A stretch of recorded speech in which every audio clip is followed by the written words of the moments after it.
बोलने जा रहा हूँ, जो कहानी का नाम है श्रवण कुमार और कहानी का नंबर है 57।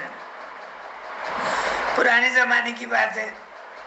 एक श्रवण कुमार नाम का लड़का रहता, अंदाजा उम्र 20-22 साल की होंगी। उनके माता पिता का वो इकलौता पुत्र था और ये श्रवण कुमार बहुत दिनों के बाद उनके घर में जन्म लिया था, इसलिए उनके माता पिता की उम्र थोड़ी 50-55 होंगी और वो जन्म से उनको दृष्टि नहीं थी, दिखता नहीं था। कैसा तो भी अपना छोटा मोटा काम करके गुजारा कर लेते थे, गरीबी परिस्थिति थी, इसलिए कहाँ घूमना नहीं हुआ, तीर्थ यात्रा नहीं हुई, कोई भगवान के दर्शन नहीं हुए। तो एक दिन वो बेटे श्रवण कुमार को बोलते, बेटा हमारी एक इच्छा है, अब हमारी उम्र हो रही है, क्या मालूम आज है कल नहीं, पता नहीं, कभी भी हम जा सकते हैं भगवान के घर, तो हमको तीर्थ यात्रा करा के तू लाएंगा क्या? अब श्रवण कुमार ये अपने माँ बाप का बड़ा आज्ञाकारी पुत्र था। बोलते ही वो बोलता, हाँ बाबूजी, हाँ भाई, मैं करा के लाऊंगा यात्रा। अब वो जमाना इतना पुराना था कि कोई ट्रेन नहीं थी, कोई प्लेन नहीं था, जो भी तीर्थ यात्रा को जाना है पैदल जाना पड़ता था। 6-6 महीने लगते थे, 8 महीने लगते थे, कभी कभी तो साल भर लगता था। दूर दूर है ना, 4 दिशा को 4, कौन से है तीर्थ यात्रा बोले तो 4 धाम की यात्रा। एक साउथ में है रामेश्वर, नॉर्थ में है बद्रीनाथ केदारनाथ, गुजरात के साइड को है द्वारका और पूरब में है इधर जगन्नाथपुरी, बीच में फिर अयोध्या वगैरह भी आता। तो अब इतना सब करा के लाना बोले तो साल भर तो लगेगा, लेकिन अब दोनों को ले जाना कैसा? श्रवण कुमार बहुत होशियार था, आज्ञाकारी तो था, होशियार भी था, मेहनत करने वाला था, शरीर से तंदुरुस्त था। तो उसने क्या सोचा, जो मोंडे में तराजू रहते ना बड़े बड़े, एक तरफ 10 किलो 20 किलो 100 किलो का वजन रखते और एक तरफ वो अनाज की बोरी रखते, यानी 200 किलो वजन एक साथ वो तराजू में कर सकते, बैलेंस। तो वैसा इसने क्या किया, वो बांबू की वैसी गोल आकार की एक छाबड़ी बनाई, 2 छाबड़ियां बनाया सरी की, 3-3 रस्सी बांध के एक बड़ा बांबू लिया, एक बांबू के एक कोने को वो एक तराजू की 3 रस्सियां बांध दिया और दूसरे तराजू की 3 रस्सियां वो लकड़ी के दूसरे छोर को बांध लिया और कंधे पे टॉवेल वगैरह रख के माँ बाप को उसमें बिठा लिया, एक तरफ माँ को एक तरफ बाप को, और वो लकड़ी कंधे पे रखकर तीर्थ यात्रा को निकल गया। अब सामान कोई नहीं था, जहाँ नदी आ गई वही कपड़े पहनो वही बदलो, खाने का कोई सामान नहीं था। जो गांव में गए मंदिर में रुके या किसी के धर्मशाला में रुके, वहाँ कोई आ गया, कोई न कोई तो देखता है, बोलता है जाकर, तो वो गांव के लोग उनको खाने पुरता सामान दे देते थे या खाने का बना कर ही लाते थे घर से। 3 लोगों का तो खाना खाना है, 5-6 चपाती हो गई, थोड़े चावल हो गए, दाल हो गई, साग हो गया खाना। तो कभी 10 किलोमीटर, कभी 15 किलोमीटर, कभी 20 किलोमीटर तक भी वो चलता था, क्योंकि गांव आना पड़ता ना। सुबह उठे, मुंह धोए तो निकल जाते थे। दोपहर के समय में काम मुकाम करा, बैठ गया थोड़ी देर, कोई आ गया, नहीं आया तो ये खुद जाके माधुकरी मांगता था, हम ऐसे तीर्थ यात्रा को जा रहे और बूढ़े मेरे माँ बाप है और उनको बचपन से ही दिखता नहीं और मैं उनका बेटा हूँ, मैं उनको कंधे पे। इतना बोलने के बाद तो किसका भी दिल पिघल जाता, कोई भी बोलता रुक जाओ रुक जाओ, 2 रोटी दिया, साग दिया, एक आधी घर गया, एक आधी चपाती दिया, चावल दिया, दाल, ऐसा दोपहर का खाना निकल जाता। और शाम को जो गांव में जाते थे वहां तो लोग आते ही है मंदिरों में दर्शन करने, पूछताछ करने के बाद खुद होके लाके दे। इतने दयावान लोग थे पहले। अभी नहीं, अभी अपने दरवाजे पे कोई भिखारी आया तो ये जा रहे आगे जा, कल तो ले गया था, झिड़क देते अपन। लेकिन ध्यान रखना, दरवाजे पे कोई आया खाली हाथ नहीं भेजना। क्या मालूम कौन से रूप में भगवान आएंगे और आपको दर्शन देंगे, आपको आशीर्वाद देंगे, आपकी बरकत होंगी, आपको विद्या ज्यादा आएंगे, धन दौलत बढ़ेगा, और आप उसको झिड़काए आगे भेजे, तुम्हारा बदनसीब। तो ध्यान रखना, जो सामने वाला कभी भूखा आता है, अपने में से थोड़ा खाओ, लेकिन उनको पहले दो खाने, आशीर्वाद देंगे। और आशीर्वाद की कीमत तो बहुत बड़ी रहती, मिलता नहीं लोगों को आशीर्वाद। हाँ, तो आशीर्वाद लेना बड़े आदमियों का। तो ऐसा करते करते जाने लग गया। अब वही जमाने में अयोध्या का राजा दशरथ था। अयोध्या तो बड़ी नगरी में फेमस मंदिरों की नगरी है। वो तो राजा दशरथ का गांव है। दशरथ राजा को 4 लड़के हुए थे, मालूम होगा, एक राम, दूसरा भरत, तीसरा लक्ष्मण और चौथा शत्रुघ्न। 3 रानियां थी दशरथ राजा को। 3 रानियां में पहली बड़ी रानी कौन थी? कौशल्या। दूसरी रानी कौन थी? सुमित्रा। तीसरी रानी कौन थी? कैकेयी। और कौशल्या का लड़का कौन था? राम। और सुमित्रा के 2 लड़के थे, एक लक्ष्मण और शत्रुघ्न। और ये कैकेयी का था भरत। तो ये जमाने की बात है। अब वो तीर्थ यात्रा करते करते करते करते एक दिन वो रात के समय में अयोध्या नगरी जाकर पहुंचा। अयोध्या में एक बड़ी नदी है जो पवित्र है, उसका नाम है सरयू नदी। अब राजा लोगों को तो शिकार करने की आदत रहती। राजा दशरथ राजा सुबह सुबह उठ के घोड़े पे जाता था, बैठकर tick tock tick tock tick tock tick tock अकेला ही जाता था। और तीर बाण चलाने में, धनुष्य बाण चलाने में सब राजा परफेक्ट रहते थे। शिकार करना है ने तीर छोड़ना। और ये दशरथ राजा का एक खास वैशिष्ट्य क्या था? शब्दवेदी बाण चलाते थे। यानी सामने कोई शिकार नहीं भी दिखा और दूर से आवाज आई तो आवाज के दिशा में बाण छोड़ते थे, बाण बराबर उसको जाके लग जाता था। कभी हाथी की शिकार करना, कभी हिरण की करना, सामने दिखा तो कभी खरगोश है, ऐसे प्राणियों की वो शिकार करते थे। उनका शौक रहता। वो शिकार मरने के बाद हो सकता घर को लेके भी आते थे, नहीं तो छोड़ भी देते थे वहीं। घर को तो भी लाके क्या करेंगे, दूसरे प्राणी उनको खा लेते थे।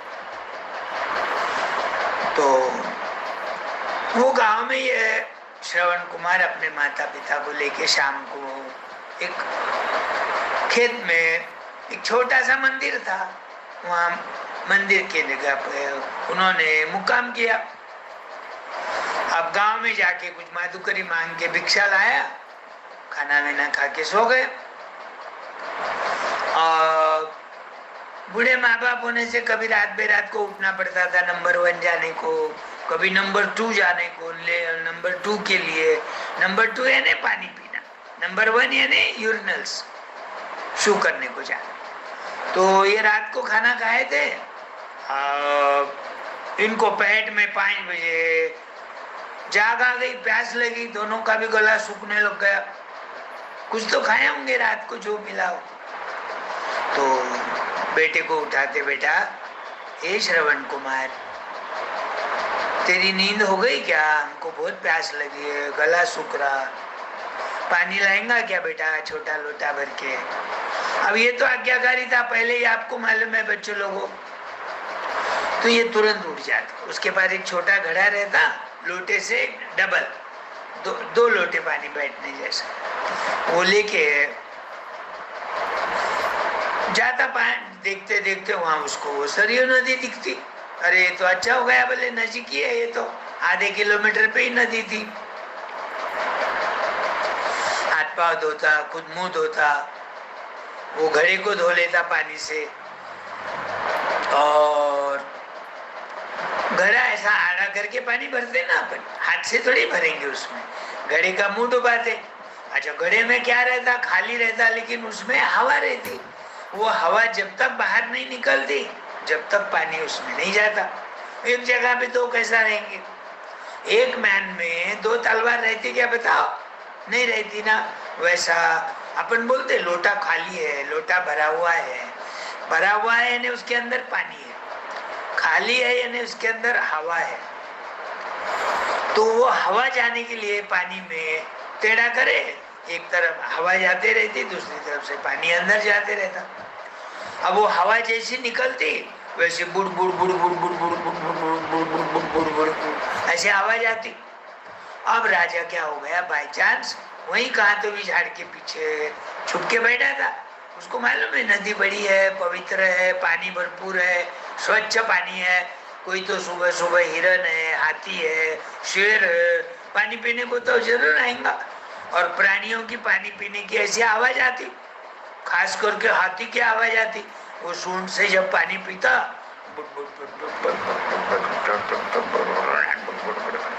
ऐसी आवाज आने के बाद ये राजा समझ जाता था और उसकी आवाज के हिसाब से बाण छोड़ देता, क्योंकि अंधेरे में ये तो दिखता नहीं प्राणी कौन आया। अब वो बाण छोड़ना और इधर बुड़बुड़ आवाज आना। श्रवण कुमार का घड़ा आधा ही भरा था, बड़े तेजी से बाण आया, उसको छाती को लगा। उसके तो ध्यान ही मनी भी नहीं कि कोई बाण मारेगा मुझे बोलकर। तो जोर से मुंह से आवाज निकलता भगवान का, हे राम बोलकर। तो राम तो कौन रहता, ये दशरथ राजा का ही पुत्र का नाम रहता। वो भी बड़े आज्ञाकारी रहते दशरथ राजा के। उनकी आज्ञा थी बोल के तो वनवास चले गए थे। उनके पीछे पीछे छोटा भाई लक्ष्मण भी गया था, पत्नी सीता माई भी गई थी, और भरत और शत्रुघ्न जो है वो मामा के गांव गए। अब क्या हो गया, ये बाण लगते ही राजा के ध्यान में आ गया, और ये तो हाथी नहीं, ये तो आदमी निकला। भागते भागते जाता, किधर से आवाज आई उधर जाता। तो श्रवण कुमार नदी के किनारे ही पानी भर रहा था, अंदर तो नहीं जाना था, ज्यादा पानी रहता। वो वहां गिर गया। देखता तो बड़ा दुखी हो जाता राजा, सैड हो जाता, पछतावा ऐसा उसको, मैंने शब्दवेदी बाण चला के बड़ी मूर्खता की, खुद को बोलने लग गया, आज मेरे हाथ से बड़ी हत्या हो गई, पाप हो गया, हाथी समझ के मैंने बाण छोड़ा, लेकिन ये तो श्रवण कुमार को बाण लग गया। श्रवण कुमार बड़ा फेमस होके गया, ये कहानी से वो फेमस हो गया। बूढ़े माँ बाप को तीर्थ यात्रा कराने वाला, कंधे पे ले जा बैठा के ले जाने वाला, ये पूरे भारतवर्ष में अकेला ही था जिसने तीर्थ यात्रा कराया, इसलिए वो फेमस था। या बाद में हुआ फेमस। तो प्राण जाने ही वाले थे जब तक राजा पहुंच गया। फिर वो बोलता मेरे से गलती हो गई, मुझे माफ कर देना, मैंने शब्दवेदी बाण चलाया, बहुत मूर्खता किया मैंने। अब जो हो गया वो हो गया। श्रवण कुमार ऐसा कोई गुस्सा नहीं आता था उसको, जो विधि लिखित है वो तो होना ही था। बोलो आपने कुछ मुझे देखा नहीं, शब्दवेदी बाण चलाया, आपने हाथी समझा, सुबह सुबह नदी पे पानी पीने को हाथी आया होगा समझा, क्योंकि वैसी आवाज आई थी डुब डुब डुब डुब डुब डुब, और हाथी पानी पीता वैसी आवाज आती। तो आपने बाण चढ़ाया, आपने कुछ गलती नहीं की, आप राजा है, आपको तो शिकार करने का शौक है, लेकिन बाण गलती से मुझे लग गया।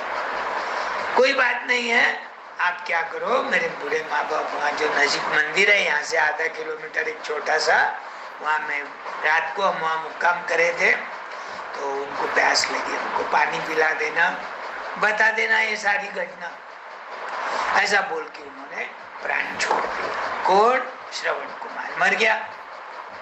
अब ये राजा इतना दुखी हो गया, वो बड़े सैड मन से अपना वो पानी 2 हाथ में लेकर धीरे धीरे धीरे वो मंदिर की इधर उधर चले गए। उसका ही गांव था, राजा दशरथ का ही। तो बूढ़े माँ बाप देखे पाँव की आवाज आने लग गई। अब एकदम बोले तो उनको भी धक्का लगेगा बोल के वो कुछ बोलते नहीं। पाँव की आवाज आने के बाद माँ बाप समझ जाते श्रवण कुमार आ गया। वो आपस में दोनों उनको बोल रहे, बेटा देर करा रे, पानी दूर था क्या? नींद में से हमने उठाया तो तुझे गुस्सा आया क्या? तो कब से प्यास लगी है हमको, बहुत देर लग गई बेटा। अब ये कुछ बोल रहे नहीं और आगे गए, नजीक गए तो आवाज तो नजीक आ रही लेकिन बोल रहे नहीं। बेटा तू क्यों नहीं बोल रहा, कौन है तू? श्रवण कुमार तो नहीं दिख रहा।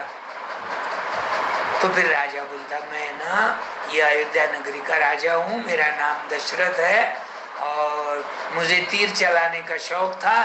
मैं झाड़ के पीछे छुपा था, आपके बेटे को पानी डुबाते समय, पानी लेते समय वो जो कलसी बोलते मराठी में, वो घड़ी की डुब डुब आवाज आई, मैं समझा हाथी है, मैंने शब्दवेदी बाण चलाया, वो श्रवण कुमार को बाण लग गया और उसने आपका पता दिया कि मेरे माँ बाप को बहुत प्यास लगी, इतना पानी पिला दो। इतना बोलकर उसने अपने प्राण त्याग दिए। इतना बोलते ये पानी तो नहीं पीते लेकिन राजा को श्राप दे देते। पहले बूढ़े लोग या जो बुजुर्ग लोग है या ऋषि मुनि है वो श्राप देते थे तो सही होता था, क्योंकि वो सत्यवादी रहते थे। वो सत्य युग था, कोई झूठ नहीं बोलता था, कोई चोरी नहीं करता था, कोई झगड़े नहीं करता था, कोई पाप नहीं करता था, इसलिए वो जो बोलते थे वो सही निकलता था। आशीर्वाद दिए तो वो हिसाब से उनका भला होता था, श्राप दिए तो वैसा नुकसान होता था।